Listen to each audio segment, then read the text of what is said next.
Hey guys, it's Justine with Debt Free Millennials, the channel to help you crush your debt and live payment free. And today I want to talk about 8 financial feels, 8 things that happened in 2021 that were just really good. Let's talk about the good stuff with our finances. Today's video is being sponsored by Simplify by Quicken. It's a budgeting app that I've been testing out. It's really cool, but more on that later. Let's go ahead and hop into some of these financial feels that were just amazing this year. Okay, first thing off the bat, I received a 30% discount on my hospital bill from giving birth this past year.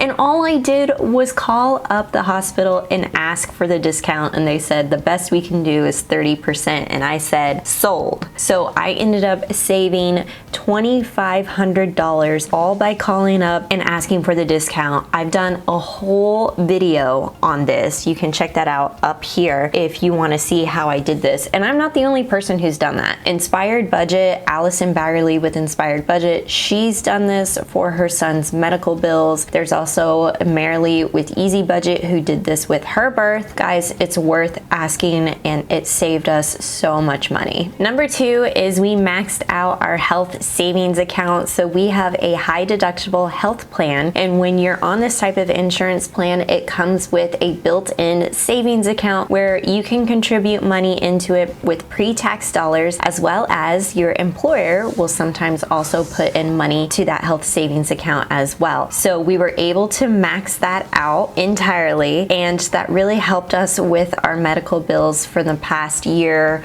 with giving birth, and then also just other expenses that kind of happened along the way. It totally helped us with our medical expenses. Number 3, we maxed out Kyle's thrift savings plan. Now, a thrift savings plan is pretty much the same thing as a 401k, only it's for government workers and federal employees, that sort of thing. And so we were able to max out his thrift savings plan entirely. Guys, if you are not at least matching your employer's match into an employer sponsored retirement plan, that is the first place to start. Mainly because if your employer is putting money into your retirement account, that's free money that can also be put towards your savings goals when you get into retirement. It's money that is left on the table if you don't contribute up to the max. So I highly encourage you to at least contribute up to the match, and then after that work on maxing that out. If you guys want to check out a book where I actually follow along a retirement guidance, it's called The Simple Path to Wealth by J.L. Collins. You can find it on Amazon. I will link to that in the description box below. It's one of my favorite personal finance books because it's written in such clear, no jargon. It's just simple and easy to follow, and I really appreciate the author's advice on keeping your retirement plan very simple by investing in index funds, and then also just giving you the steps on what to start with first. And the 401k or your employer sponsored retirement plan is typically the first place to start. Number 4, I contributed $1,000 per month towards my SEP IRA. So because I'm self-employed, I don't have an employer sponsored retirement plan. I'm the employer-sponsored retirement plan. And so I've been contributing $1,000 per month towards this self-employed plan, this IRA. It is pretty much in the same realm as that 401k that I was telling you about. So contributing pre-tax dollars, and then upon retirement, I will be taxed on that money. So I think I have about $40,000 inside of that retirement account, and I'm very happy to see that continue to increase over time. Number 5 is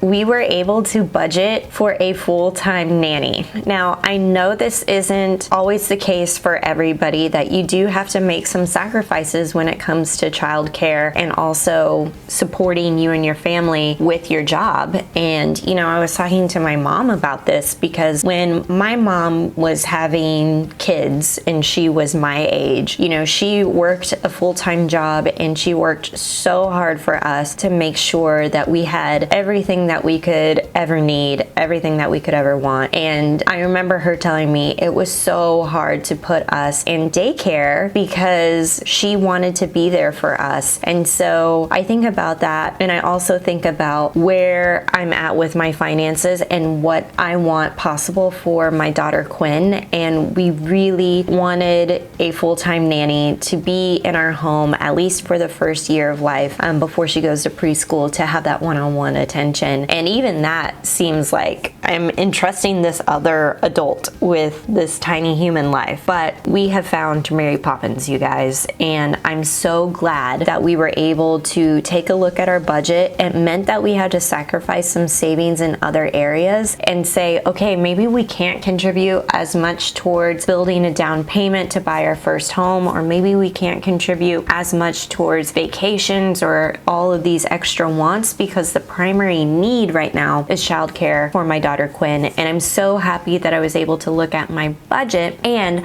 I've partnered with the help of Simplify by Quicken, which is a budgeting app that you might want to look into as well. If you want a simple way to manage your budget and do it with easy to use technology, then you have to check out Simplify by Quicken. This is a budgeting app that allows you to plan your spending, see your bank accounts, credit cards, investments, and more in one dashboard. Plus, you can see what bills are coming up and what paychecks are hitting your bank account before they even get there. Simplify lets you set up savings goals and watch lists so you can control your spending. Now, this app does cost $3.99 per month, but if you click the link in the description box below, Simplify is allowing the DFM fam 30 days free access to the budget app so you can check it out for yourself. Click the link in the description box to sign up for the Simplify app today. All right, the next good financial field that I'm super proud of is we've saved over $138,000 for a down payment on our first home.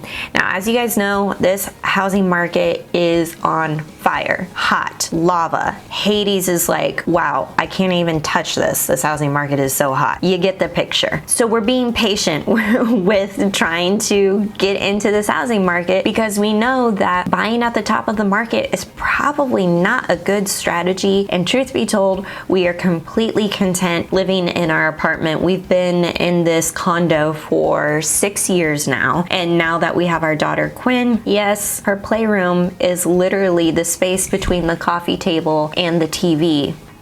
But she's fine and she loves it and she has all of her toys. I think it's completely fine to have a baby in an apartment, and I think one day we will know when the right time is to move out of this place, but it's not just yet because we're just not in a financial spot where we want to pay over $85,000 in the asking price, which, true story, one of my friends has done, and I'm just not doing it. Thank you very much. Number 7, we fully funded a purchase for a second car. Also, side note, we have not done yet. So it's like we're saving for these things, but we have not bought into it yet. Also because the car market was super crazy. The supply chain got all haywire. And so buyers who normally buy into new cars were then going into the used car market. And then I was getting a postcard from the dealership asking to buy back our pre-owned Subaru Forester. So it's just getting really crazy out there, and we thought, you know, we can still survive on one car. I work from home. Kyle uses the car to commute to work, plus the nanny comes to our house. So there really isn't a need for a second vehicle at the moment, so we are going to hang tight until that cools off as well. Number 8, I think this is a really good one to end on. This is actually more of Kyle's thing, but I also am impacted by it as well. We've had enough money set aside for him to start a new business venture with his brother, and so it's all pretty new to me. I have the gist of what they are doing, but I'm gonna let him, maybe that's a future video for him to discuss of how he's able to do this with his brother. But I think it's really cool that he's exploring other avenues and starting businesses, because he has a very entrepreneurial mindset, and I've seen him jump around from project to project, kind of testing the waters and seeing what works and what doesn't. And so I think, I don't know, we'll just have to wait and see whether or not this new business venture pans out, but we did decide to put at least $10,000 into this new business, probably, most likely, definitely more. And that's something that we are going to have to be okay with, because not all businesses pan out and we very well could lose this money, or it could be a very long time before we see any profit from this business. That's something that we are willing to put some risk in, but keep in mind,